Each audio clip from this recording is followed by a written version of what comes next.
Hello बच्चों, कैसे हैं आप। तो आज करेंगे एनसीईआरटी के फर्स्ट चैप्टर के न्यूमेरिकल्स। तो कंटिन्यू करेंगे, क्योंकि कंटिन्यू इसलिए बोल रहा हूँ क्योंकि पिछले वीडियो में मैंने आपको एनसीईआरटी के 1.14 यानी 14th न्यूमेरिकल तक करवा दिया था। 14 न्यूमेरिकल करवा दिया, तो इसका मतलब उसके आगे 15 न्यूमेरिकल करवाऊँगा आज। और एक चीज़ बता दूँ कि जब मैं न्यूमेरिकल करवाता हूँ तो लास्ट में जब फाइनल कैलकुलेशन आती है प्लस माइनस इनटू डिवाइड, तो उसका मैं आंसर डायरेक्ट लिख देता हूँ। तो आप उसे देखें कि वो जो डायरेक्ट लिख देता हूँ, अब आप कैलकुलेशन कैसे करेंगे, plus minus into divide power की कैलकुलेशन है। तो उसमें अगर आपको कोई प्रॉब्लम हो रही है तो मैं आपको पहले ही बता चुका हूँ। न्यूमेरिकल के लगभग हर वीडियो में बता रहा हूँ कि मैं एक अलग से वीडियो बना रखा है 1.17 और 1.18, वो आप देख लो।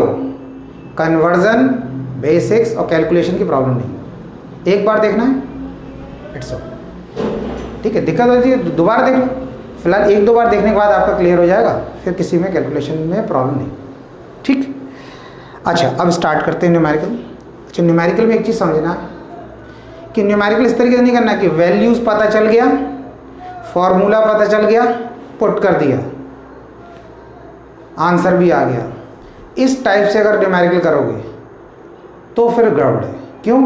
वो तो न्यूमेरिकल हो जाएगा, लेकिन उसके बाद जो न्यूमेरिकल होगा उसमें थोड़ा सा भी चेंज कर दिया तो फिर दिक्कत आएगी। तो इसीलिए मैं ये बोलूँगा कि आप जो भी न्यूमेरिकल कर रहे हो उसको थोड़ा समझ के करो, उसको थोड़ा सा समझ के, मतलब उसमें क्या बता रहे हैं, क्या कंडीशन थी, ऐसी कंडीशन अगर हो जाए तो क्या होगा, थोड़ी चेंज हो गई तो क्या होगा, कॉन्सेप्ट को उसको समझना है। जो आपने पढ़ा, कोई टॉपिक पढ़ा, आपका कॉन्सेप्ट भी क्लियर है, आपने फार्मूला भी आपको याद है, आपने लगा दिया, फिर यहाँ पर न्यूमेरिकल क्या, आपको उसी थ्योरेटिकल पार्ट को एक प्रैक्टिकल फॉर्म आएगी यहाँ पर, क्योंकि न्यूमेरिकल प्रैक्टिकली फॉर्म है कि भाई अभी आपने कूलम्स लॉ पढ़ा था, Q1 Q2 दो चार्ज दे रखा था, उनके बीच में डिस्टेंस दे रखा था, फोर्स निकालने का फार्मूला। लेकिन न्यूमेरिकल में क्या होता है, वो बताते हैं चार्ज किस पर हो सकते हैं, किस बॉडी पर हो सकते हैं, या सिर्फ चार्ज की बात कर रहे हैं, उनकी वैल्यू दे रखी होती है, उनके बीच का डिस्टेंस दे रखा होता है। तो आप इसे थोड़ा समझना है कि उस क्वेश्चन को थोड़ा सा अच्छे से डिटेल में समझें और उसे देखें कि इससे हमें क्या पता चला। हमने जो थ्योरी पढ़ी थी, जब थ्योरी पढ़ी थी तो उसमें कोई पॉइंट रह गया था क्या जो हमें उस समय समझ में नहीं आया था, लेकिन हम न्यूमेरिकल करने से समझ में आया। मतलब अपनी थ्योरी को आप फिर रिवर्स पहुंच गए, यानी कि अपनी न्यूमेरिकल से अपनी थ्योरी को भी स्ट्रॉन्ग कर लेना है। तो इस तरीके से करना है। तो इसलिए मैं जो भी न्यूमेरिकल करवाऊंगा मैं यहाँ पर बताता हूँ, तो उसमें मैं कुछ एडिशनल इन्फॉर्मेशन भी देता हूँ, क्वेश्चन के बारे में बताऊँगा, और जो भी हो सकता है उसमें, अगर मैं मैक्सिमम ये कोशिश करता हूँ कि जो भी चीज़ें हैं इसमें मैं थोड़ा अलग से भी अगर कुछ चेंज हो सकता है तो वो भी बताऊँ तो बताऊँगा। तो आप उसको क्वेश्चन को आराम से देखें और उसको डिटेल के कॉन्सेप्ट को भी समझें। क्वेश्चन तो करेंगे, क्वेश्चन तो बात है, वैल्यू लिखा, फार्मूला लिखा, वैल्यू पुट कर दिया, आंसर आ गया। एक तो ये तरीका नहीं, क्या कंडीशन है, कैसे बोला है, क्यों ऐसे कर रहे हैं, ऐसा कर रहे हैं तो किस लिए कर रहे हैं, अगर ऐसा नहीं कर रहे हैं तो ये क्यों नहीं कर रहे हैं, इस तरीके से, इस टाइप से आप पढ़ा करो, ठीक है, थोड़ा एनालाइज करके। ठीक, पहला स्टार्ट करते हैं। तो पहला क्वेश्चन है, मतलब क्वेश्चन नंबर 1.1 15 क्वेश्चन है फर्स्ट चैप्टर का। गिवन दे रखा है, बेसिक्स भी बताते जाऊंगा क्वेश्चंस के में जो भी दे रखा होगा, कि consider uniform electric field E equals to 3 × 10⁻³ newton per coulomb. Electric field की वैल्यू दे रखी है, इलेक्ट्रिक फील्ड की वैल्यू दे रखी, तो कभी E पर वेक्टर का साइन लगाया, तो इसे घबराना नहीं है, वेक्टर का साइन लगा दिया तो ये क्या हो गया, E के ऊपर वेक्टर का साइन, इसका मतलब ये है कि अब E तो वेक्टर क्वांटिटी है, तो इस E में डायरेक्शन भी होगा, इस E में डायरेक्शन भी होगा। जैसे अभी मैं लिख देता E इक्वल्स टू सिर्फ इतना, यही वैल्यू लिख देता हूँ, सेम वैल्यू 3 × 10⁻³ क्या डिफरेंस हुआ, यहाँ पर ये लिखा था, मैंने ऐसे लिख दिया। लेकिन इस E में हमें डायरेक्शन नहीं पता चल रहा है कि इस E का डायरेक्शन किधर है, वैल्यू तो पता चल रहा है लेकिन डायरेक्शन नहीं पता चल रहा है। तो अब हमने क्या किया, यहाँ पर जो गिवन था वो हमने लिखा, तो उस पर लिखा था E equals to 3 × 10⁻³ newton per coulomb. Unit हो गया, I से पता चल गया उसका डायरेक्शन, I यूनिट वेक्टर है, डायरेक्शन बताता है कि इलेक्ट्रिक फील्ड का डायरेक्शन x एक्सिस के लॉन्ग है। कैसे, बेसिक देखें, तीन coordinate x axis, y axis and this one is z axis. ये जेड एक्सिस आपकी ऐसे होगी, बाहर की तरफ मैंने बताया, लेकिन अब ऐसे लाइन बनेगी नहीं तो उसको ऐसा बना दी, यानी कि एक्स वाई जेड तीनों म्यूचुअली परपेंडिकुलर। अब एक्स एक्सिस को आई यूनिट वेक्टर रिप्रेजेंट करता है, वाई को जे रिप्रेजेंट करता है और जेड को के करता। इतना क्लियर हो? ठीक। इसका मतलब ये है कि अगर आई यूनिट वेक्टर आ गया कहीं पर तो वो बताएगा हमें एक्स एक्सिस के डायरेक्शन को, जे आ गया तो वाई एक्सिस, के आ गया तो जेड एक्सिस। इस एक्सिस को आप रोटेट कर सकते हो, एक्स को यहां लिख दे सकते हो, वाई को यहां, जेड को यहां, लेकिन इनका कॉम्बिनेशन फिक्स है। इनका आई होगा तो वो एक्स एक्सिस के साथ ही होगा। इस तरीके से देखो, सपोज कर लिया मैंने ऐसे कर दिया, इसको लिख दिया x, इसको लिख दिया y, इसको लिख दिया z, तो मैं इसको क्या लिखूंगा, i यूनिट वेक्टर, इसको लिखूंगा j और इसको लिख दूंगा k। ये हो गया, क्लियर हो गया। अब सपोज कर लो जैसे यही क्वेश्चन था, अगर लिखा E = 3 × 10⁻³ I की जगह लिख देता j न्यूटन पर कूलम, इसका मतलब इलेक्ट्रिक फील्ड का डायरेक्शन y एक्सिस के लॉन्ग होगा, और इसी की जगह अगर k लिख देते तो हो जाता इस तरीके से बाहर की तरफ, यानी कि z एक्सिस के लॉन्ग। तो आई जे के एक्स वाई जेड एक्सिस को रिप्रेजेंट करते हैं, वो डायरेक्शन बताते हैं। इतना क्लियर हुआ? गुड। अब इसके बाद देखिए, अब उन्होंने कहा कि उसके बाद दे रखा है field through a square of 10 centimetre. उन्होंने कहा ये जो इलेक्ट्रिक फील्ड पास हो रही है एक स्क्वायर शीट से पास हो रही है, जिसकी साइड की लेंथ, जो स्क्वायर शीट दे रखा है जिसकी साइड की लेंथ इस तरीके से, ये आपकी 10 सेंटीमीटर दे रखा है। हर साइड, स्क्वायर की सारी साइड आपको पता है इक्वल लेंथ की होती है। फिर उन्होंने पूछा उसके बाद पैरेलल टू, उसमें क्वेश्चन देखें, 10 centimetre on a side whose plane is parallel to x y plane. ठीक, एक्स वाई प्लेन के प्लेन। अब उन्होंने कहा है कि इस शीट से कितना फ्लक्स पास हो रहा है ये आपको बताना, और शीट की पोजीशन देखें। उन्होंने कहा जैसे सपोज कर लो ये स्क्वायर शीट मान लो इसको, ये अगर स्क्वायर शीट है तो मैं आपको बताता हूँ, मैं अभी लिख के दिखाता हूँ, एक्स वाई जेड। ठीक है, मान लिया मेरा ये इस तरीके से मैंने बना दिया, ये एक्स एक्सिस हो गया, ये मेरी फिंगर एक्स एक्सिस को रिप्रेजेंट कर रही है, ये वाई एक्सिस को, और ये जेड एक्सिस, ये वाली जेड एक्सिस। यानी कि ये क्या हो गया, ये वाई एक्सिस हो गई और ये जेड एक्सिस हो गई और ये एक्स एक्सिस हो गई जो आपकी तरफ जा रही है, ये आपकी। तो उन्होंने कहा शीट कैसे रखी हुई, इस तरीके से शीट ऐसे रखी है, यानी कि y और z इस प्लेन में रखी हुई शीट, y z प्लेन में, y z, तो y z प्लेन में ऐसे शीट रखी हुई है। और इलेक्ट्रिक फील्ड का डायरेक्शन क्या है, x एक्सिस की तरफ, यानी कि आपकी तरफ, इस तरीके से इलेक्ट्रिक फील्ड का डायरेक्शन आपकी तरफ, y z प्लेन में शीट लगी हुई है। अब कह रहे हैं इस शीट से कितना फ्लक्स पास होगा, यानी इलेक्ट्रिक फ्लक्स जो है वो आपको निकालना है कितना पास होगा। अब आप ये देखना है कि जब आप इलेक्ट्रिक फ्लक्स की बात कर रहे हैं तो इलेक्ट्रिक फ्लक्स का फॉर्मूला क्या होता है हमारा, फ्लक्स का फॉर्मूला होता है phi equals to E dot S. S क्या है, एरिया, ये इलेक्ट्रिक फील्ड है, S area. Electric flux E लगा दिया तो लिखा phi E equals to, E के प्लेस पर ई का मैग्नीट्यूड, एस के प्लेस पर एस का मैग्नीट्यूड, और cos theta. cos theta, what is cos theta? Cos theta is the angle between E and S, area vector और electric field के बीच का एंगल होता है। अब इसको देखो कैसे पता करेंगे कि ये एंगल कितना दे रखा है, इसको समझना है। इस क्वेश्चन के अकॉर्डिंग पहले मैं बताता हूं और उसके बाद में दूसरी चीज भी बताता हूं जो दूसरे टॉपिक में भी यूज हो सकती है, आती है, जिसमें बहुत कंफ्यूजन होता है। एंगल कितना दे रखा, बोला कुछ होता है, लगता रहे पुट कुछ और कर रहे हैं, जबकि होता तो सही है उसके अकॉर्डिंग अपने, लेकिन लैंग्वेज में लग रहा होता है 90 डिग्री पुट करना है, पुट कर रहे हैं 0 डिग्री, 0 लग रहा है तो 90 डिग्री पुट कर रहे हैं। वो कॉन्सेप्ट भी होगी, आपको बताता हूँ। तो अब यहाँ पर हमने देखा, अब जैसे मैंने बता दिया इलेक्ट्रिक फील्ड आपकी तरफ है, ये आपका क्या एक्स हो गया, ये वाई मैंने बताया, ये हो गया आपका जेड हो गया। एक्स वाई प्लेन में ये ऐसे शीट रखी हुई है। अब इस सरफेस का एरिया वेक्टर का डायरेक्शन किधर, वो आपकी तरफ एरिया वेक्टर, यानी कि इस एस का डायरेक्शन हो गया आपकी तरफ। और इलेक्ट्रिक फील्ड भी कहाँ जा रही है, ये एक्स एक्सिस है, यानी कि ये भी कहाँ जा रही है, ये भी आपकी तरफ जा रही है। तो जब इलेक्ट्रिक फील्ड आपकी तरफ जा रही है और इस सरफेस के एरिया वेक्टर का डायरेक्शन आपकी तरफ, तो मतलब दोनों के बीच में एंगल 0 हो गया, E और A के बीच में। जब एरिया वेक्टर और इलेक्ट्रिक फील्ड के बीच में एंगल 0 होगा तो हम यहां क्या पुट करेंगे, ES cos 0, cos 0। अब cos 0 की वैल्यू आपको पता है क्या होती है, cos 0 की वैल्यू होती है 1, तो हमारा क्या आ गया phi E equals to ES। अब E की वैल्यू दे रखा है वहां पर, E की वैल्यू दे रखा है, तो हमने E की वैल्यू रख दिया 3 into 10 to the power 3, electric field की वैल्यू रख दिया।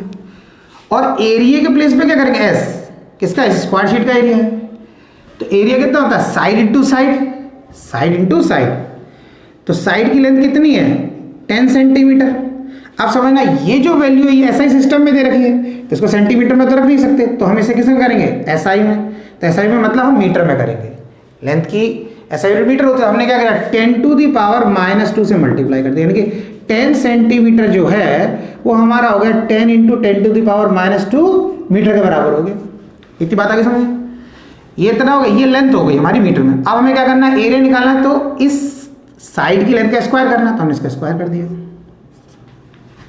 अब आपको लग रहा होगा ये आई लिखा था, आई तो यहां लिखा ही नहीं है, ई की वैल्यू में तो आई भी दे रखा था, तो आप समझना वो आई डायरेक्शन बता रहा था इलेक्ट्रिक फील्ड का, उस डायरेक्शन से और जो क्वेश्चन में कंडीशन दे रखा है उससे हमने क्या किया, ई और एस के बीच में कितना एंगल था वो हमने निकाल लिया है, इसलिए उस आई को लिखा नहीं है, इसलिए उस आई को नहीं लिखा है। ठीक है, अब क्या करेंगे, 3 into 10 to the power 3 into, दो बार लिखना है square, 10 into 10 into 10 to the power -4 हो जाएगा, -2 प्लस, तो ये आंसर आ जाएगा आपका सॉल्व करके कितना देर, 30 Newton metre square per coulomb square, sorry पर कूलम। अच्छा,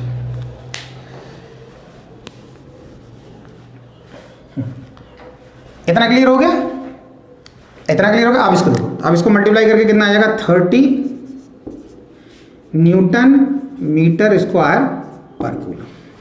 तो ये हमारा इलेक्ट्रिक फ्लक्स आ गया, फाइनल आंसर। ठीक, अब इसके बाद देखो उसमें क्या है, जो सेकंड पार्ट दे रखा है उसमें बोला है कि what is the flux through the same square if the normal of its plane makes 60 degree with its with x axis. अब उन्होंने कहा कि अब बात समझना, क्वेश्चन ये, इलेक्ट्रिक फील्ड तो आपकी तरफ थी, उसका डायरेक्शन फिक्स है, यानी कि इलेक्ट्रिक फील्ड आपकी तरफ है। अब इसका जो नॉर्मल है, इस शीट का नॉर्मल यानी कि परपेंडिकुलर, वो परपेंडिकुलर कैसे, यानी कि एरिया वेक्टर की बात कर रहे हैं, नॉर्मल परपेंडिकुलर किसी सरफेस का एरिया वेक्टर की बात करें इस तरीके से इस क्वेश्चन। तो ये जो इस सरफेस का एरिया वेक्टर है, यानी कि नॉर्मल, एरिया वेक्टर हमेशा सरफेस के नॉर्मल होता है, वो क्या कर रहा है, वो इस तरीके से, यानी कि शीट ऐसे हो गई है, यानी कि इस एरिया वेक्टर नॉर्मल और इलेक्ट्रिक फील्ड के बीच में जो एंगल है इस तरीके से देखना, ये जो एंगल बनना है ये 60 डिग्री, ये क्वेश्चन में दे रखा है सेकंड पार्ट में, ऐसे इलेक्ट्रिक फील्ड का डायरेक्शन सेम ही रहा, वही एक्स एक्सिस, लेकिन शीट थोड़ी रोटेट, अब शीट रोटेट करेगी तो ये नॉर्मल का डायरेक्शन भी चेंज होगा। तो हमने कहा नॉर्मल और इलेक्ट्रिक फील्ड के बीच में एंगल कितना है, 60 डिग्री का। अब बताओ फ्लक्स कितना होगा, सिर्फ एंगल में चेंज हुआ, ना तो ई चेंज हुआ स्ट्रेंथ इलेक्ट्रिक फील्ड की, ना ही स्क्वायर शीट का एरिया। तो हमने क्या किया, अभी हमारा फर्स्ट पार्ट हो गया, हमने करा सेकंड पार्ट। फॉर्मूला वही रहा, फाई ई के प्लेस पर ई की वैल्यू रख दी हमने 3 इंटू 10 टू दी पावर 3, और एरिया के प्लेस पर ये दे रहे हैं, एरिया ये हो गया, एस के प्लेस पर पुट करी थी हमने value 10 into 10 to the power -2 का स्क्वायर, बट cos 0 यहां पुट करा था, यहां पर E और S के बीच में एंगल कितना दे रखा है, 60 डिग्री। कितना दे रखा है एंगल, 60 डिग्री, तो हमने उसको लिख दिया cos 60 डिग्री। अब cos 60 की वैल्यू आपको पता है कितनी होती है, 10 टू दी पावर 3, इसको तो दो बार कर लें, 10 into 10 into 10 to the power -4, square है, दो बार लिख दिया 10 टू -2 और इस 2 से मल्टीप्लाई कर दिया 10 टू -4, इसकी वैल्यू होगी 1/2। तो आप खुद देखो, इसको तो सॉल्व करके पहले हमारा 30 आ गया था आंसर, 1/2 और आ गया, इसका मतलब क्या हो जाएगा, ये आ जाएगा हमारा 15। यूनिट वही रहेगी, unit Newton metre square per coulomb, newton metre square पर। ये हो गया, इतना क्लियर हो गया, क्वेश्चन आपको कंप्लीट हो गया। अब इसका थोड़ा बेसिक समझें आप, और जो आगे भी क्वेश्चन में आ सकता है जिसकी वजह से कंफ्यूजन होता है बच्चों। ये हमारी शीट है, इलेक्ट्रिक लाइंस ऐसे जा रही हैं, सरफेस को टच करती है, यानी कि आपके जो आप लोग देख रहे हो उसके लेफ्ट टू राइट, आपके लेफ्ट टू राइट जा रही है इलेक्ट्रिक फील्ड, ऊपर से जा रही है, नीचे से जा रही है, साइड से जा रही है, यहां से जा रही है। इतना क्लियर हो गया। इस सरफेस के एरिया वेक्टर का डायरेक्शन कैसा होगा, सरफेस के नॉर्मल ऊपर की तरफ, टॉप सरफेस की बात कर रहे हैं, और अगर बॉटम सरफेस की बात करें तो नीचे की तरफ। एरिया वेक्टर कैसे बनाते हैं, उस सरफेस से परपेंडिकुलर या नॉर्मल दूर जाता हुआ, ऐसे। अब मुझे बताओ क्वेश्चन में क्या दिया होगा, electric fields are parallel to the plane of the surface. Electric field ऐसे जा रही है, सरफेस के प्लेन के पैरेलल है, चाहे ऊपर से जा रही है चाहे नीचे से जा रही है, पैरेलल तो है, टच करती हुई जा रही है। पैरेलल किसे बोलते हैं, हम बोलते हैं अर्थ सरफेस के पैरेलल कर लो अपने हाथ ऐसे कर लिया भाई, अर्थ सरफेस से पैरेलल हो गए। तो ये इलेक्ट्रिक फील्ड ऐसे जा रही है और एरिया वेक्टर ऐसे, दोनों के बीच में एंगल कितना हुआ, इलेक्ट्रिक फील्ड ऐसे, एरिया वेक्टर ऐसे, दोनों के बीच में हो गया 90। तो जब आपसे बोला जाएगा कि electric field is parallel to the plane of the surface, उस कंडीशन में आप एंगल लगाओगे 90 डिग्री। अब आपको लग रहा होगा भाई अभी तो पैरेलल बोल रहे हैं तो हमें तो 0 लगाना चाहिए। वही चीज समझना है आपको कि इलेक्ट्रिक फील्ड ऐसे जा रही है पैरेलल, हम बोल रहे हैं कि एंगल लगाना है 90, क्योंकि जो एंगल है वो E और S के बीच का एंगल है, यानी कि इलेक्ट्रिक फील्ड और एरिया वेक्टर के बीच का एंगल है, तो वो तो 90 डिग्री बनना है ना। अब दूसरा केस देखो, अब शीट ऐसे रखी हुई है, इलेक्ट्रिक फील्ड ऐसे जा रही है। अब जब इलेक्ट्रिक फील्ड ऐसे गई तो क्या बोलेंगे, electric field is perpendicular to the surface, इस सरफेस के परपेंडिकुलर ऐसे करके एंटर करेगी, तो कैसे करके जा रही है इलेक्ट्रिक। तो ये सरफेस ऐसा है, तो आपको कैसा एंगल दिख रहा है बनता हुआ इधर, ये इसके साथ पेंसिल के साथ ऐसे, और इस लाइन देखो 90 लग रहा है। तो ऐसे करके इलेक्ट्रिक फील्ड जा रही है, तो इलेक्ट्रिक फील्ड इस प्लेन के परपेंडिकुलर है।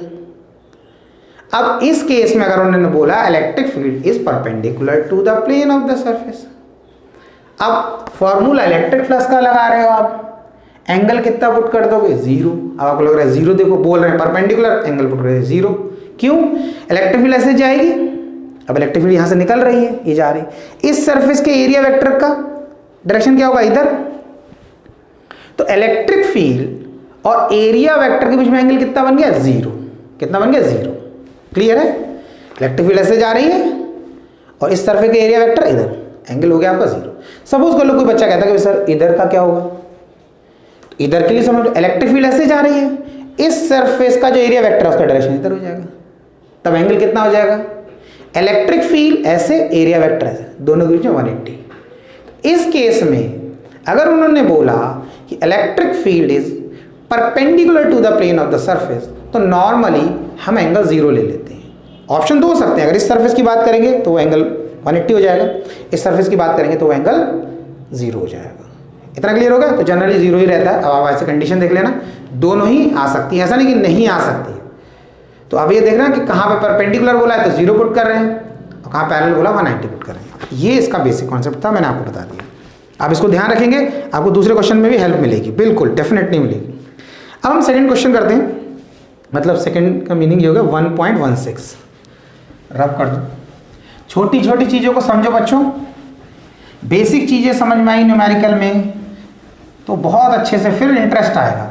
इंटरेस्ट तभी आता है जब बच्चा क्वेश्चन को करता है और वो होता है और चीज़ें भी समझ में आती, तब मज़ा आता। सिर्फ आंसर निकालने में मज़ा नहीं आता, सिर्फ आंसर आ गया सिर्फ, फिर क्यों मज़ा इसलिए नहीं आएगा, उसमें उस समय तो बड़ा मज़ा आएगा, निकाल लिया, फिर दूसरा हुआ ही नहीं, उसी जैसा था, बोले ये हो ही नहीं रहा है, क्या करा जाए, तो फिर बेकार है। फिर इसलिए समझ, अब देखो जो क्वेश्चन नंबर है 1.16, consider a uniform electric field. फिर इसमें इलेक्ट्रिक फील्ड दे रखी है, सेम वैल्यू दे रखी है इलेक्ट्रिक फील्ड। अब आपको समझ में आ गया होगा, ये गिवन देगा 3 × 10⁻³ 3 × 10⁻³ I न्यूटन पर कूलम, और डायरेक्शन आपको समझ में आ गया होगा, एक्स एक्सिस के लॉन्ग है। What is the net flux of this field through a cube of side, एक क्यूब है, क्यूब हमने बना दिया, ऐसे बना दिया, क्यूब बना,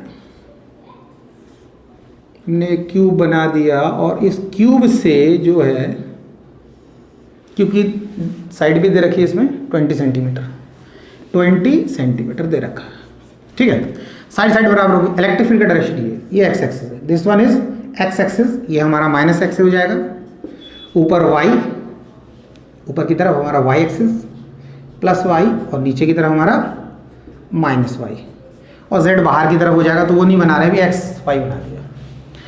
अब आपसे पूछा है कि what is the net flux of this field through a cube of side 20 centimetre oriented so that its faces are parallel to the coordinate planes. अब आप इस क्वेश्चन का तो जो ऐसे तो थ्योरेटिकल है, डायरेक्टली इसका आंसर 0 है। आप ये समझ लें, इस क्वेश्चन से पता नहीं, मैं इस टाइप के जो और दूसरे क्वेश्चन में बता रहा हूँ उनके अकॉर्डिंग मैं आंसर बता रहा हूँ। अगर कहीं पर इलेक्ट्रिक फील्ड यूनिफॉर्म दे रखी है, कहीं पर इलेक्ट्रिक फील्ड यूनिफॉर्म दे रखी है, यूनिफॉर्म इलेक्ट्रिक फील्ड, इसका मतलब क्या होगा यूनिफॉर्म इलेक्ट्रिक फील्ड का, बता चुका हूं आपको, फिर ध्यान से देना है। ये हमने इलेक्ट्रिक फील्ड बना दी, this one is the uniform electric field. Parallel line बनाना है, इसके बीच में इसके बीच में इसके बीच में डिस्टेंस बराबर बनाते हो, यूनिफॉर्म इलेक्ट्रिक फील्ड। अगर कहीं बनाने के लिए आता है ना एग्जाम में कि draw the sketch diagram uniform electric field, तो ऐसी बनाई जाती है, इक्वल डिस्टेंस। अब आपको वो इसमें कोई भी बॉडी रख दे, चाहे ये क्यूब रख दें, चाहे क्यूबॉइड रख दें, चाहे कोई नॉन यूनिफॉर्म शेप ऐसा रख दें जिसका आप नाम ही नहीं बता सकते, जैसे कोई आलू ले ले टेढ़ा मेढ़ा, उसको खोखला कर दी, खोखला आलू रख दिया, उसको रख दिया आपने इसको हॉलो। इस तरीके से किसी भी टाइप की हॉलो बॉडी है या दूसरा है कोई क्यूबॉइड, उसको इसके अंदर रख दिया और वो चाहे वो रेस्ट में रहे या वो रोटेट कर रहा हो। अब रोटेट करने का मतलब क्या होगा, जैसे मान लो ये तो खैर क्यूबॉइड है, तो ये क्यूबॉइड है, हमने इलेक्ट्रिक फील्ड ऐसे इसको रख दिया इसके अंदर। अब ये दो तरीके से, या तो ऐसे रोटेट करता रहे या इस तरीके से रोटेट करता रहे या इस तरीके से रोटेट, कुछ भी करे, कैसा भी रोटेशन करे, जो इससे फ्लक्स पास होगा वो 0 होगा, जो इससे फ्लक्स पास होगा वो 0 होगा। ये आपको जनरल याद रखना है, कोई क्वेश्चन से मतलब नहीं, क्यूब, क्यूबॉइड, कोई दूसरा नॉन यूनिफॉर्म शेप, सबके लिए आंसर सेम। इतना क्लियर होगा। जितनी क्योंकि इस क्यूब को अगर मैं इसके अंदर रखूंगा, जितनी इलेक्ट्रिक लाइन एंटर करेंगे उतनी इसमें बाहर निकल जाएंगे, और इलेक्ट्रिक फील्ड यूनिफॉर्म है इसलिए। लेकिन एक चीज और समझना, अगर इसी केस में अगर इस क्यूब को मैं इधर इलेक्ट्रिक फील्ड में रखता और ये इलेक्ट्रिक फील्ड अगर यूनिफॉर्म नहीं होती, तब हमारा फ्लक्स 0 नहीं होगा। कितनी वैल्यू आएगी वो क्वेश्चन के अकॉर्डिंग देखेंगे, लेकिन फ्लक्स 0 नहीं होगा, ये ध्यान रखना है। मैंने जैसे अभी बोला क्यूब रख दो, क्यूबॉइड रख दो, कोई दूसरा शेप की बॉडी रख दो, स्फीयर रख दो, कोई पूछ रहा फ्लक्स कितना पास हो रहा है, हमने कहते 0। लेकिन कब है, जब ये यूनिफॉर्म है इलेक्ट्रिक फील्ड। अगर ये यूनिफॉर्म नहीं है तब फिर दूसरी चीज के आंसर्स में चेंज आना स्टार्ट हो जाएगा। ठीक है, इतना क्लियर हो गया। वो फिर उसके क्वेश्चन के अकॉर्डिंग, तो मैंने एक जनरल का आइडिया दिया आपको। अब नेक्स्ट देखना है 1.17 क्वेश्चन समझेंगे।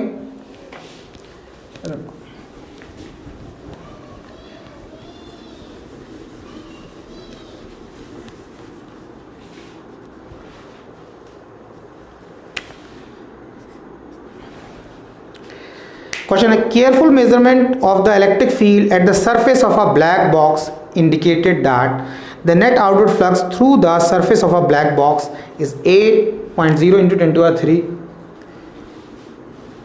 वैल्यू दे रखी है आपको 8 × 10⁻³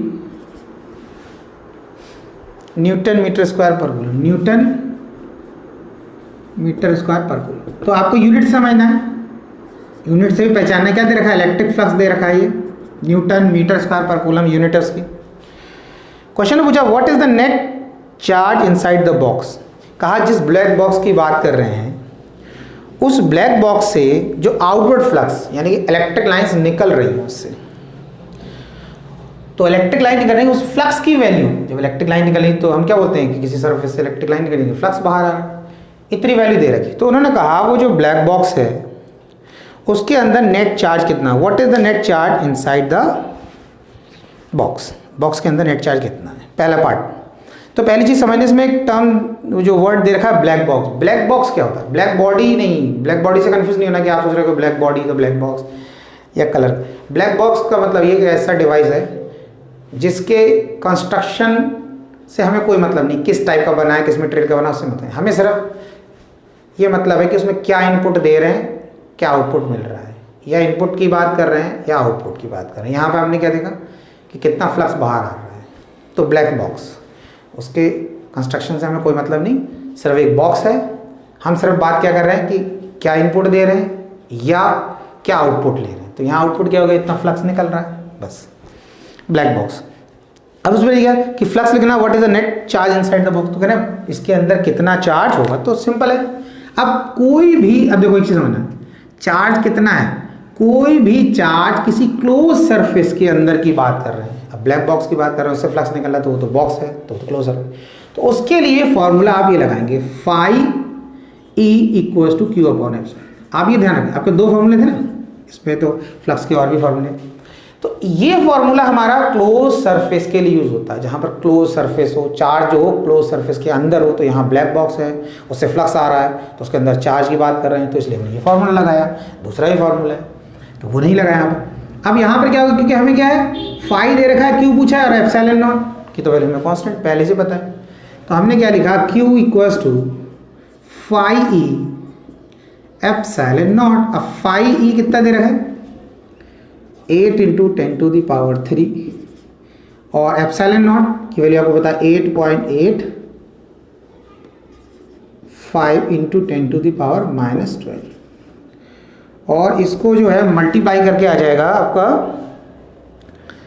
0.07 into 10 to the power -6 coulomb, ये आ जा रहा है। एक चीज़ समझना इसमें टिप थोड़ा सा, आप क्या करना, वैल्यू तो एप्सिलॉन की यही रखना, लेकिन जब आप कैलकुलेट करोगे तो आप कैलकुलेट कर लेना इसको 9 लेके। मतलब इस वैल्यू को आप ऐसे मान लेना कि ये इतनी वैल्यू जो है वो क्या है, 9 के बराबर है। तो हमारा क्या हो जाएगा, यहाँ देखो 8 इंटू 10 टू द पावर 3 हो गया, और इंटू में मान लो उसे 9, और बाकी तो पावर तो एज इट इज रहेगी 10 की पावर -12। 9 8 या 72, ये 72 हो गया, इंटू 10 टू द पावर -12 है, 10 टू द पावर 3 है, 10 टू द पावर क्या आ जाएगा, -9। ये कूलम हो गया मेरा आंसर।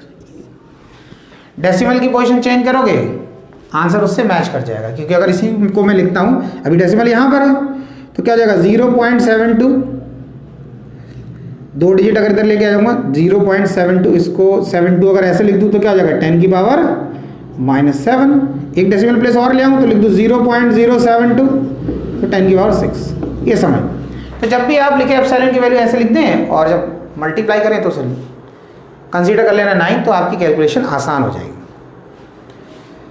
तो ये पार्ट हो गया आपका। इसके बाद दे रखा है सेकंड पार्ट इसमें, if the net outward flux through the surface of the black source were 0, could you conclude that there were no charge inside the box, why और वाई। वो कह रहे हैं कि अगर हम ये बोल रहे हैं कि जो आउटवर्ड फ्लक्स उस ब्लैक बॉक्स से जो फ्लक्स निकल रहा है वो 0 है, तो आप क्या ये बोल सकते हो उसके अंदर कोई चार्ज है ही नहीं। अगर फ्लक्स नहीं निकल रहा उससे, तो क्या आप ये बोल सकते हो कि जो टोटल चार्ज है उसको, जो उसके बॉडी के अंदर जो चार्ज है वो 0 है। तो आप ध्यान रखना, एक सिंपल सी बात। अब ऐसा सिंपल सा क्वेश्चन तो पूछेंगे नहीं कि भाई बोल दिया आपने कि फ्लक्स 0, अगर फॉर्मूले के अकॉर्डिंग बोले फाई 0 तो क्यू भी 0, ये यहाँ चला जाएगा। खुद सोचो, अगर फाई 0 रख दें तो क्या हो जाएगा, तो क्यू 0 आ जाएगा। लेकिन इस क्वेश्चन को समझना है, वो कह रहे हैं कि बॉक्स से फ्लक्स जो निकल रहा है वो 0 है, तो आप क्या आंसर दोगे कि उसके अंदर कोई चार्ज है या नहीं है, ये बताओ। तो आपको ही समझना है कि चार्ज नहीं होगा तो फ्लक्स 0 होगा ही होगा, ये तो बात सही है। लेकिन ऐसा कंडीशन ना, चार्ज होने पर भी फ्लक्स 0 हो सकता है, वो कंडीशन समझो। चार्ज होने पे कैसे 0 हो सकता है, मान लो उस ब्लैक बॉक्स के अंदर एक इलेक्ट्रिक डाइपोल रखा है, तो इलेक्ट्रिक डाइपोल पर टोटल चार्ज कितना होता है, 0। तो अब अगर इलेक्ट्रिक डाइपोल ब्लैक बॉक्स के अंदर रख दोगे, तब भी जब आप फ्लक्स कैलकुलेट करोगे तो वो 0 ही आएगा, क्योंकि जब आप Q जो होता है total charge enclose by the close surface, किसी भी क्लोज सरफेस के अंदर जो टोटल चार्ज है वो, और डाइपोल पर टोटल चार्ज होता है 0। इतना क्लियर हो गया। तो इसका मतलब ये पता चला कि अगर आउटवर्ड फ्लक्स ज़ीरो है उस ब्लैक बॉक्स से जो पास हो रहा है, तो हम ये बोलेंगे कि नहीं, हम ये नहीं बोल सकते उसके अंदर चार्ज नहीं है, तभी ऐसा होगा। हम ये बोल सकते हैं उसके अंदर अगर नेट चार्ज ज़ीरो होगा तब ऐसा, चार्ज नहीं है तो होगा ही होगा, वो तो बहुत सिंपल है। लेकिन हम ये बोल दें कि नहीं, चार्ज ऐसा हो ही नहीं सकता कि चार्ज है ही नहीं, तभी ये कंडीशन सेटिस्फाई करेगी कि फ्लक्स ज़ीरो। नहीं, चार्ज होने पर भी फ्लक्स ज़ीरो हो सकता है। कैसे? कि अगर डाइपोल होगा तब फ्लक्स ज़ीरो हो जा रहा है, क्योंकि डाइपोल पर टोटल। तो हम ये बोलेंगे अगर उस बॉडी के अंदर जो नेट चार्ज है या टोटल चार्ज है अगर वो ज़ीरो है तो फ्लक्स ज़ीरो ही हो। इतना क्लियर हो गया? ठीक। अब उसके बाद हम नेक्स्ट क्वेश्चन देखते हैं, बहुत आसान सा क्वेश्चन है नेक्स्ट भी।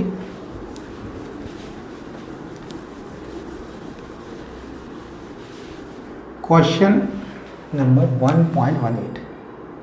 ठीक, इसमें दे रखा है अ पॉइंट चार्ज 10 माइक्रोकूलम देख रखा है। देखो एक स्क्वायर शीट दे रखी है, इसमें क्वेश्चन में बताता हूँ। इस तरीके से एक स्क्वायर शीट दे रखी है। इस स्क्वायर शीट की साइड की लेंथ दे रखी है 10 सेंटीमीटर, ये 10 सेंटीमीटर, और इससे 5 सेंटीमीटर ऊपर, यानी कि इसके सेंटर से 5 सेंटीमीटर यहाँ इस पोजीशन पर एक चार्ज रखा हुआ, उसकी वैल्यू दे रखी है +10 माइक्रोकूलम, ये दे रखा है। ठीक है, आपसे बोला है कि इस स्क्वायर शीट से कितना फ्लक्स पास होगा ये बताएं। अब आप थोड़ा कंडीशन समझना। ये स्क्वायर शीट मान लिया हमने 10 10 10 10 10 10 10 10 सारी साइड 10 10। एक इस पेंसिल की लेंथ 5 सेंटीमीटर, तो उन्होंने कहा कि ऐसे सेंटर से हमने बना दिया 5 सेंटीमीटर हाइट पर, यहाँ पर इस टिप पर, शीट से इस पर 5 सेंटीमीटर हाइट पर इस पॉइंट पर एक चार्ज रख दिया जिसकी वैल्यू दे रखी 10 माइक्रोकूलम। तो बताओ इस शीट से कितना फ्लक्स पास होगा, इस शीट से कितना फ्लक्स पास होगा। अब एक चीज़ समझ, पहले मैं क्वेश्चन कराऊंगा फिर आपको उसके पॉइंट बताऊंगा। हमने क्या किया, हमने कंसीडर कर लिया कि ये जो हमारा स्क्वायर शीट है इस तरीके से, ऐसा इस तरीके से मान लिया, हमने मान लिया ये हमारी जो स्क्वायर शीट थी ये नीचे बेस ये दिख रहा है, जहां पर मैं इसे लाइन बना देता हूँ, ये इस तरीके से मैंने ये लाइन बना दिया इसको ऐसे, ये हमारी स्क्वायर शीट थी। इस स्क्वायर शीट से 5 सेंटीमीटर ऊपर रखा हुआ था चार्ज, यहां पे रखा हुआ चार्ज 10 माइक्रोकूलम का। तो हमने ये इमेजिन किया कि ये जो कंडीशन थी, ये स्क्वायर शीट थी, इधर पर से 10 सेंटीमीटर की साइड कंसीडर कर लो, यहाँ कर लो, यहाँ कर लो, यहाँ कर लो, ऊपर से बंद कर दो, तो क्या हो गया हमारा वो जो स्क्वायर शीट थी वो बन गया क्यूब, जिसकी हर साइड की लेंथ कितनी होगी 10 सेंटीमीटर। और चार्ज कहाँ आ गया अभी तो सेंटर में, क्योंकि चार्ज 5 सेंटीमीटर पर रखा है। हमने इमेजिन कर लिया कि ये जो स्क्वायर शीट है इसकी ये भी साइड है, ये भी साइड है, कंसीडर कर लिया। तो जब कंसीडर करा तो वो बन गया हमारा क्यूब। अब इस चार्ज जो हमारा क्लोज सरफेस के अंदर आ गया, और जब क्लोज सरफेस के अंदर आ गया तो उस क्लोज सरफेस से कितना फ्लक्स पास होगा, क्लोज सरफेस के अंदर कितना फ्लक्स पास होगा या क्लोज सरफेस से कितना फ्लक्स पास होगा, उसका फॉर्मूला मैं बता चुका हूँ, फाई = Q/ε0। किसी भी क्लोज सरफेस से ये फ्लक्स पास हो रहा है, इस पर हम ये फॉर्मूला लगा लेते हैं, जैसे क्यूब हो गया, क्यूबॉइड हो गया, स्फीयर हो गया, इसके लिए।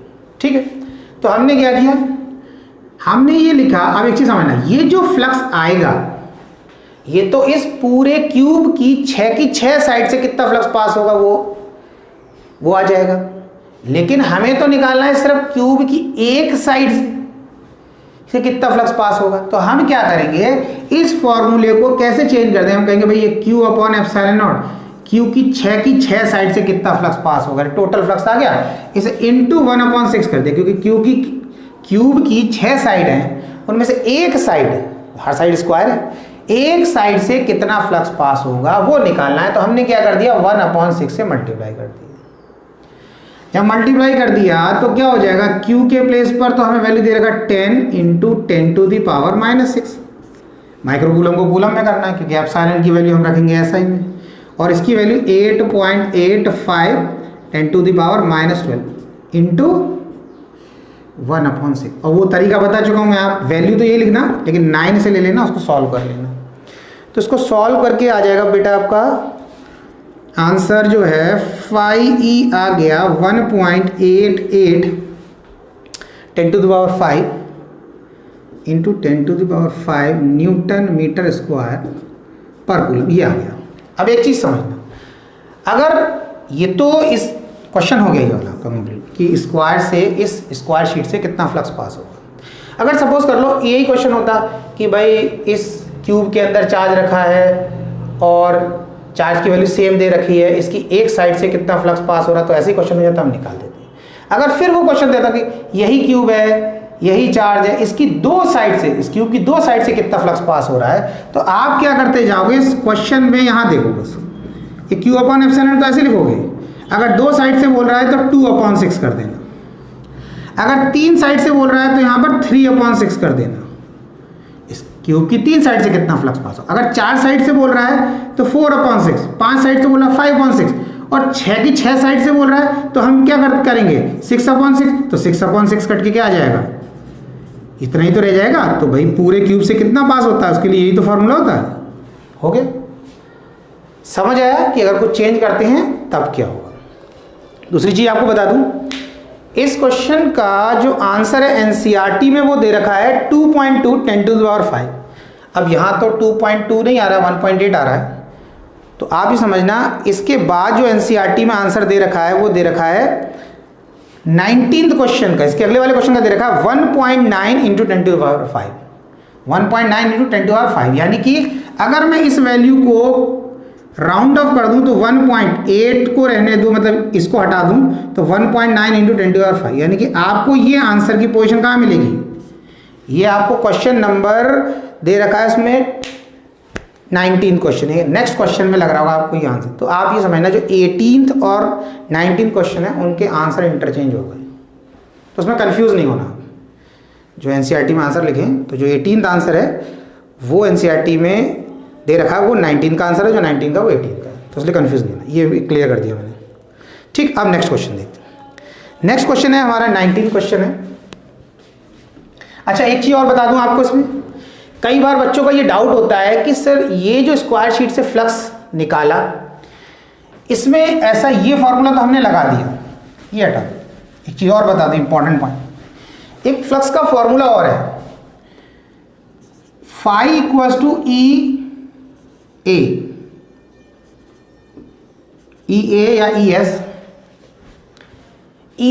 एस की बात करें तो इस फॉर्मूले से इस शीट से कितना फ्लक्स पास हो रहा है वो क्यों नहीं निकाला, क्योंकि भाई चार्ज दे रखा था, चार्ज की वजह से इस पॉइंट पर इलेक्ट्रिक फील्ड निकाल सकते थे इस फॉर्मूले से, E equals to 1/4 pi epsilon naught Q upon R square. बोले ये फॉर्मूला लगा देते, इतना डिस्टेंस पता था, यहाँ पर इलेक्ट्रिक फील्ड निकल आती, और स्क्वायर शीट का एरिया ले लेते, मतलब साइड दे रखी तो एरिया भी निकाल लेते, जो भी वैल्यू आ जाती दोनों को मल्टीप्लाई कर देते। इलेक्ट्रिक फील्ड ऐसे जा रही है, आपको समझ में आ रहा होगा कि ऐसे कंडीशन बता रहा हूँ, ये चार्ज रखा हुआ है, चार्ज से इलेक्ट्रिक लाइंस नीचे की तरफ जा तो इधर भी रही है, इधर भी, इधर हर जगह, लेकिन हमें इसकी बात कर रहे तो यहाँ से इलेक्ट्रिक लाइन इसमें पास हो रही है। इस चार्ज की वजह से यहाँ इलेक्ट्रिक फील्ड निकाल लिया, इस तरीके से इस चार्ज की वजह से यहाँ इलेक्ट्रिक फील्ड निकाल लिया, और इस स्क्वायर शीट का एरिया निकाल लिया, मल्टीप्लाई कर दिया, और दोनों के बीच में एंगल, अगर इलेक्ट्रिक फील्ड ऐसे जा रही है तो एरिया वेक्टर का डायरेक्शन ये ले लिया, इस तरफ ही 0 हो जाएगा, एंगल कर देते। इसलिए नहीं हो सकता, उसको समझना रीज़न।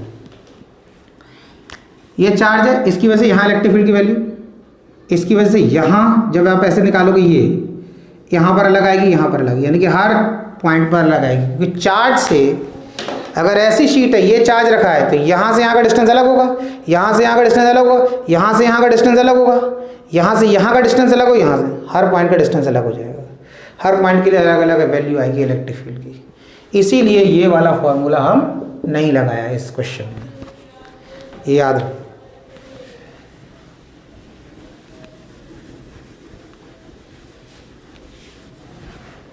नेक्स्ट जो क्वेश्चन है बेटा आपका 19 क्वेश्चन है, अ पॉइंट चार्ज ऑफ 20 माइक्रोकूलम, एक चार्ज दे रखा है हमें, Q की value 20 microcoulomb is at the centre of a cubic Gaussian surface. कोई क्यूब है, क्यूब के अंदर रखा हुआ है, ये सबने बना लिया क्यूब, ये हमने क्यूब बना लिया, अब Gaussian surface, cubic Gaussian surface का मतलब इमेजिन कर रहे हैं कि ये क्यूब है। एक तो था प्रैक्टिकली में कोई क्यूब लिया, उसके अंदर चार्ज रख दिया। आपने कहा क्यूबिक गॉसियन सरफेस, यानी कि जो क्यूब कंसीडर करा वो हमने इमेजिन करा है, एक्चुअल में क्यूब नहीं है, हमने इमेजिन कर लिया कि एक क्यूब है और उसके अंदर एक चार्ज रखा है। इसकी साइड की लेंथ दे रखी है 9.0 सेंटीमीटर, 9.0 सेंटीमीटर दे रखा है। अब what is the net electric flux through the surface. अब ये जो चार्ज रखा है 20 माइक्रो कूलम का, इसकी वजह से इस क्यूब से कितना फ्लक्स पास होगा। तो आपको पता है क्लोज सरफेस के अंदर चार्ज रखा हुआ है, क्लोज सरफेस क्यूब हो या क्यूबॉइड हो या कोई नॉन यूनिफॉर्म भी शेप है, तो कितना फ्लक्स पास होगा वो कैसे निकालेंगे। Phi equals to Q upon epsilon naught, phi equals to Q upon epsilon naught. क्यू की वैल्यू दे रखा 20 into 10 to the power -6 upon micro coulomb को कूलम में कर दिया, एप्सिलॉन नॉट की वैल्यू 8.85 10 टू दी पावर -12। मैंने बताया इसको आप लिखना ऐसे ही, लेकिन कंसीडर 9 कर लेना, उसके बाद इसको सॉल्व कर लेना तो ये आसान हो जाएगा। इसका आंसर हो जाएगा 2.26 आ रहा है, 2.26 10 to the power 5 newton metre square per coulomb. इतना आ गया, ये इसका सॉल्यूशन हो गया। अच्छा नेक्स्ट जो है, एक पॉइंट और ध्यान रखना, इसमें मैं पॉइंट बता दूं कि अगर इसी क्वेश्चन को वो दे दें आपको और वो कह दें कि ये जो उन्होंने कहा कि एक क्यूब है उसके अंदर चार्ज रखा हुआ है, उसकी साइड इतनी दे रखी है, या इसके इसी सिमिलर है उन्होंने कहा एक गॉसियन सरफेस यानी कि स्फीयर की फॉर्म में कोई गॉसियन सरफेस है, उसका रेडियस दे रखा है उन्होंने, मान लो जितना भी 10 सेंटीमीटर मान लिया, और इसके सेंटर पर एक चार्ज रखा है, इसी की वैल्यू मान लिया, मान लो 20 माइक्रो, कुछ भी मान सकते हैं। उन्होंने कहा इससे कितना फ्लक्स पास होगा निकालो, तो आपको समझ में आ रहा होगा ये रेडियस दे रखा है, इसका कोई काम नहीं है, यही फॉर्मूला लगना है। यहाँ पर क्यूब की साइड दे रखी है, इसका कोई यूज़ नहीं है, यही फॉर्मूला लगाया, निकाल लिया। अब इसमें क्वेश्चन क्या पूछ सकते हैं, वो ये बोल रहे हैं आपसे कि अगर इसी केस में ये जो रेडियस है डबल कर दें, रेडियस डबल कर, इस गॉसियन सरफेस का रेडियस अगर डबल कर दें तब फ्लक्स कितना पास होगा। तो आप ध्यान रखना रेडियस कहीं आ ही नहीं रहा है इसमें, 10 सेंटीमीटर रहेगा तब भी उतना ही फ्लक्स पास होगा, 20 कर दोगे तब भी उतना ही, 30 कर दो, 100 कर दो, 1000 कर दो, फ्लक्स इसी फॉर्मूले से निकलेगा, वो सेम रहेगा। अब उसका रीजन प्रैक्टिकली समझ लो। एक चार्ज को, इस चार्ज को आप एक बल्ब कंसीडर कर लो और ये मान लो कि उस बल्ब से 50 लाइट रेज निकल रही हैं। बल्ब के चारों तरफ मैंने ट्रांसपेरेंट ग्लास का स्फीयर बना दिया, जैसे मैं गॉसियन सरफेस बोल रहा हूं। उस स्फीयर का रेडियस मैंने ले लिया 1 मीटर। अब मैंने क्या किया, वो स्फीयर हटाया और उसी बल्ब के चारों तरफ एक दूसरा ट्रांसपेरेंट ग्लास का स्फीयर बनाया, उसका रेडियस ले लिया मैंने 10 मीटर। पहले वाले का 1 मीटर, दूसरा 10। तो आप खुद समझ सकते हो जब पहले बल्ब रखा था मैंने उससे 50 लाइट रेज निकल रही थी, तो जब मैं स्फीयर बड़ा कर दूंगा तो उस बल्ब से तो 50 ही लाइट रे निकलेगी, उससे थोड़ी लाइट बढ़ जाएगी। आप कितना ही बड़ा स्फीयर उसके चारों तरफ बना दो, तो उस गॉसियन सरफेस का साइज बड़ा करने से या स्फीयर का रेडियस बढ़ाने से जो उससे फ्लक्स पास हो रहा है उस पर कोई भी इफेक्ट नहीं पड़ेगा। अगर चार्ज कोई है वो 100 इलेक्ट्रिक लाइंस निकालता है, तो अगर आप इसका साइज बड़ा कर दो, रेडियस बढ़ा दोगे, तो इससे तो 100 ही इलेक्ट्रिक लाइंस निकलेंगी, उनमें कोई वेरिएशन नहीं आने वाला, चाहे आप बड़ा कर दें चाहे कम कर दें इस रेडियस को। क्लियर हो गया? ओके, नेक्स्ट देखिए। उसके बाद नेक्स्ट है 20th क्वेश्चन है आपका।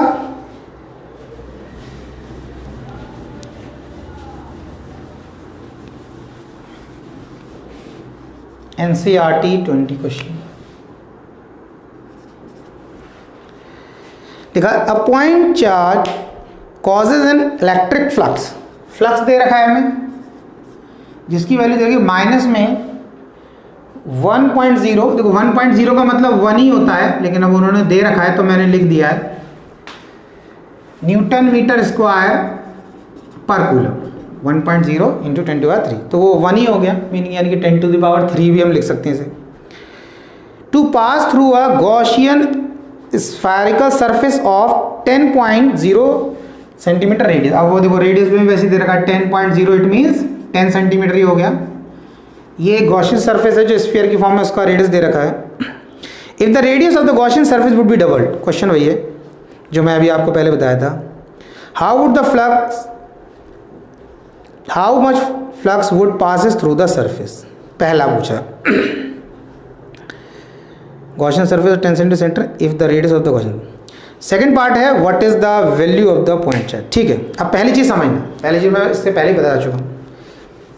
पहली चीज तो ये फ्लक्स जो है ये माइनस में दे रखा है, इसका मतलब ये जो गॉसियन सरफेस है इसके अंदर जो चार्ज है वो नेगेटिव चार्ज है, क्योंकि इस केस में इलेक्ट्रिक लाइन अंदर की तरफ जाएगी। जब इलेक्ट्रिक लाइन अंदर की तरफ जा रही है इसीलिए यहाँ पर फ्लक्स कैसे दे रखा है, माइनस में दे रखा है। क्योंकि अगर इस फ्लक्स के फॉर्मूले को आप यूज करते हो Q/ε0, और अगर Q नेगेटिव होगा तभी तो फ्लक्स नेगेटिव, ये तो पॉजिटिव ही वैल्यू होती है, इससे तो कोई मतलब, ये तो पॉजिटिव ही रहेगी। और ये वैल्यू पॉजिटिव और नेगेटिव, इसमें दोनों चांस है। अगर ये वैल्यू पॉजिटिव तो फ्लक्स पॉजिटिव, ये नेगेटिव तो नेगेटिव। तो गॉसियन सरफेस के अंदर नेगेटिव चार्ज है, इसका मतलब इलेक्ट्रिक लाइन अंदर की तरफ जा रही है। उन्होंने कहा कि अगर जितना भी फ्लक्स पास हो रहा है गॉसियन सरफेस से, अगर इसका हम रेडियस बढ़ा दें, डबल कर दें, डबल उसमें क्वेश्चन में बोला है डबल भी हो सकता है, 4 टाइम, कुछ भी कर लो, बढ़ा दो कम कर दो, फ्लक्स पर कोई इफेक्ट नहीं पड़ने वाला। आपको समझ में आ रहा है? अगर 4 लाइन जा रही है इस चार्ज के पास में, तो इसका साइज अगर मैं ऐसे बड़ा कर दूं तो कितनी जा रही है, अब बताओ देखें। अभी तो 4 ही जा रही है, ये जा रही है, ये जा रही है, ये जा, 4 की 4 ही जाएंगे। क्लियर हो गया? तो कोई फर्क नहीं पड़ने वाला। दूसरा है what is the value of this point charge. Point charge की वैल्यू तो आपको समझ में आ रहा होगा, ये दे रखा है, फ्लक्स जैसी दे रखा है, क्लोज सरफेस के अंदर की बात कर रहे हैं तो हमारा यही फॉर्मूला बनता है, ये लगाते हैं क्लोज सरफेस के लिए, चार्ज लगा दिया Q, तो ये हो गया हमारा φE∁0।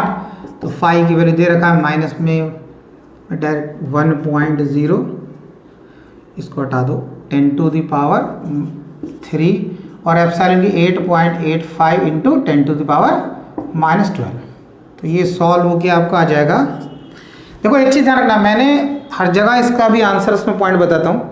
इसका आंसर आ गया आपका 8.84 इंटू 10⁻⁻ दे रखा है -9 कूलम। ये चीज़ इसमें पॉइंट समझना। जैसे मैं अभी इससे पहले वाले क्वेश्चन में कहा, मैं कहता था इसको ऐसे लिख दो और 9 कंसीडर कर लो, और 9 कंसीडर करके मल्टीप्लाई या डिवाइड है वो कर लेना। अब यहाँ देखो हमने लिखा है, हमने इसको 9 कंसीडर नहीं करा, इसको इतना ही करा है। क्यों? क्योंकि यहाँ हमें 1 से ही तो मल्टीप्लाई करना है, और जब 1 से अगर आप 9 से कर लोगे तो फिर यहाँ 9 आने लगेगा इससे मल्टीप्लाई करके। तो अब ये क्योंकि सीधा 1.0 तो 1 ही है, तो जब इससे मल्टीप्लाई करोगे तो सीधी वैल्यू है कि सेम ही आ जाएगी, इसलिए यहाँ पर 9 मत कर लेना कंसीडर। ये इसका आंसर आ गया। दूसरी चीज़ है कि क्वेश्चन में कभी कभी आंसर क्या नैनो कूलम में दे रखा होता है। मैं क्वेश्चन नंबर बता रहा हूँ, 20th क्वेश्चन है, तो आप कहीं पर अगर ये नैनो कूलम NCERT में इसका आंसर दे रखा है माइनस, ये माइनस का तो माइनस लगाना है, 8.8 10⁸ 8.8 नैनो कूलम, इतना दे रखा है यहाँ पे, यानी कि -8.8 नैनो कूलम ऐसे दे रखा है। आप एक चीज़ समझना, आप इतना ही आंसर छोड़ना, आपसे नैनो कूलम में नहीं बोला, आप नैनो कूलम में नहीं निकालना, क्योंकि कूलम ऐसा ही यूनिट है, कूलम में छोड़ दो, कन्वर्ट करने की जरूरत ही नहीं है। ठीक है, ऐसा कुछ नहीं। अगर आपको लग रहा है कि भाई हम कन्वर्ट कर लेते हैं, हम अच्छा लगे, वो बात दूसरी है।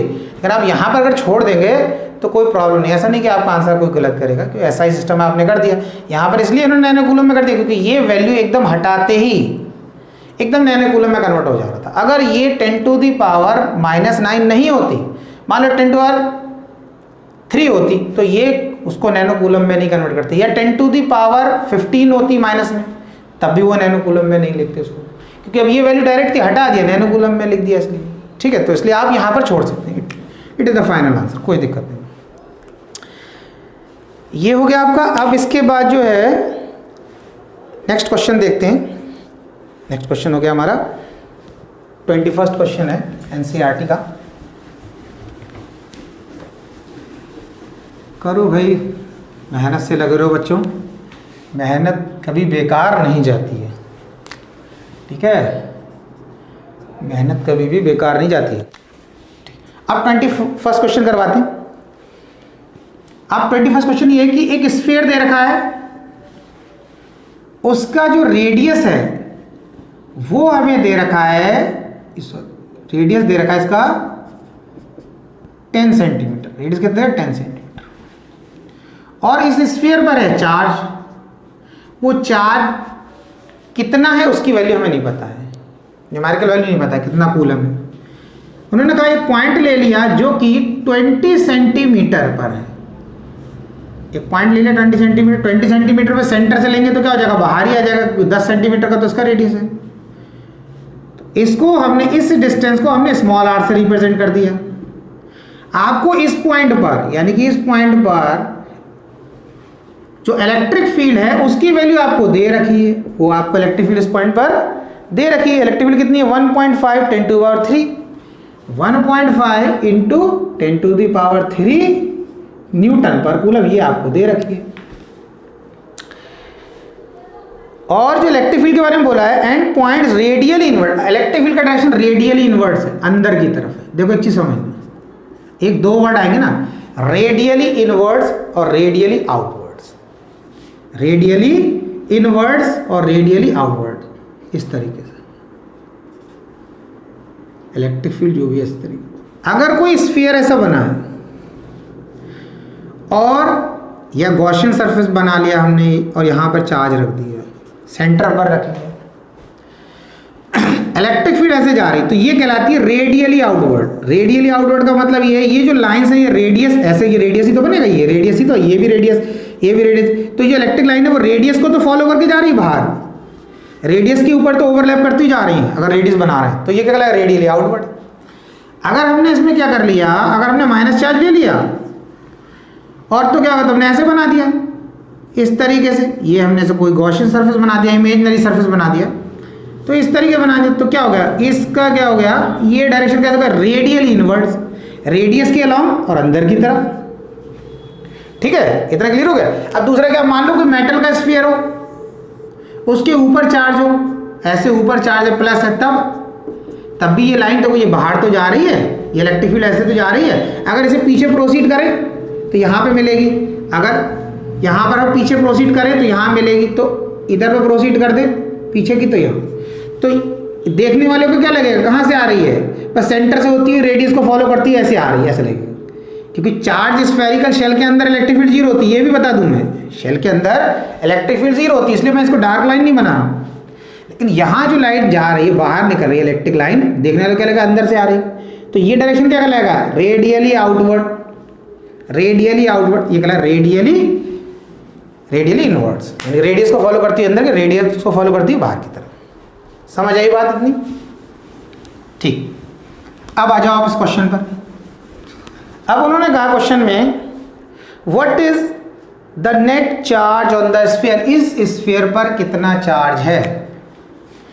अब आप देखो, आपने इलेक्ट्रिक फील्ड का फॉर्मूला लिखा, E = 1/4 πε0 Q/r², ये इलेक्ट्रिक फील्ड का फॉर्मूला होता है।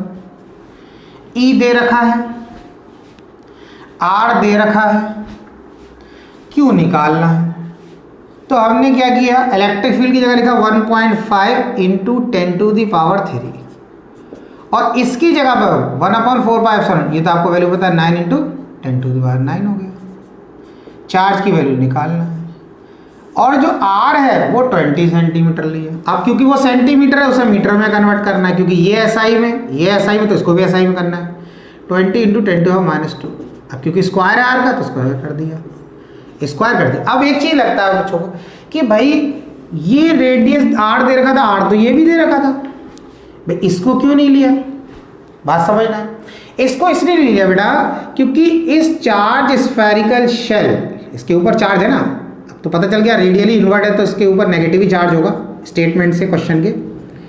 उस चार्ज स्फेरिकल शेल की वजह से इस पॉइंट पर, यानी कि सेंटर से 20 सेंटीमीटर पर इलेक्ट्रिक फील्ड इतनी दे रखी है। जब इतने डिस्टेंस पर इलेक्ट्रिक फील्ड इतनी दे रखी, तो जब ये इलेक्ट्रिक फील्ड यूज करोगे तो डिस्टेंस भी ये यूज करोगे, इसलिए हमने ये डिस्टेंस लिया। अगर ये इलेक्ट्रिक फील्ड की वैल्यू सरफेस पे दे रखी होती, यहाँ पर, यहाँ पर, यहाँ पर, तो हम इस डिस्टेंस को यूज करते। समझ में आई बात? बिल्कुल आसान है। ये डिस्टेंस दे रखा है, इस डिस्टेंस पर इलेक्ट्रिक फील्ड दे रखी है, तो जब ये इलेक्ट्रिक फील्ड की वैल्यू इस डिस्टेंस पर, तो हम इसे यूज करेंगे। सरफेस पे दे रखी होती है इलेक्ट्रिक फील्ड की वैल्यू, तो हम इस डिस्टेंस को यूज करते हैं। उसके बाद क्या करेंगे, Q इधर लेके जाएंगे 1.5 × 10⁻³ × 20 इंटू 10 टू द पावर, इसको 2 बार कर देते, 20 स्क्वायर है तो 20 इंटू 20 हो जाएगा, और 10 टू द पावर -4, इस टर्म को इधर ले गए, ऐसा आ गया, upon 9 into 10 to the power 9 आ गया। अब इसको सॉल्व कर लो, सॉल्व करके आ जाएगा 6.67 10 to power -9, 6.67 into 10 to the power -9, और ये हो जाएगा कूलम। इतना क्लियर हो गया। अब क्योंकि ये जो फ्लक्स है उनका इनवर्ड फ्लक्स है, तो इनवर्ड फ्लक्स तभी होगा जब ये चार्ज नेगेटिव में होगा। तो आप अगले स्टेप में क्या करना, इसी आंसर को लिख देना, और लिख देना Q equals to -6.6 into 10 to the power -9। बोला माइनस कहाँ से लगा दिया, क्योंकि क्वेश्चन में लिखा because the flux is inward, radial inward दे रखा है इसलिए हमने इसमें माइनस लगा दिया, रेडियली आउटवर्ड रहता तो प्लस में ही रहता। रीजन समझ में आया होगा। कितना क्लियर हो गया? It's okay.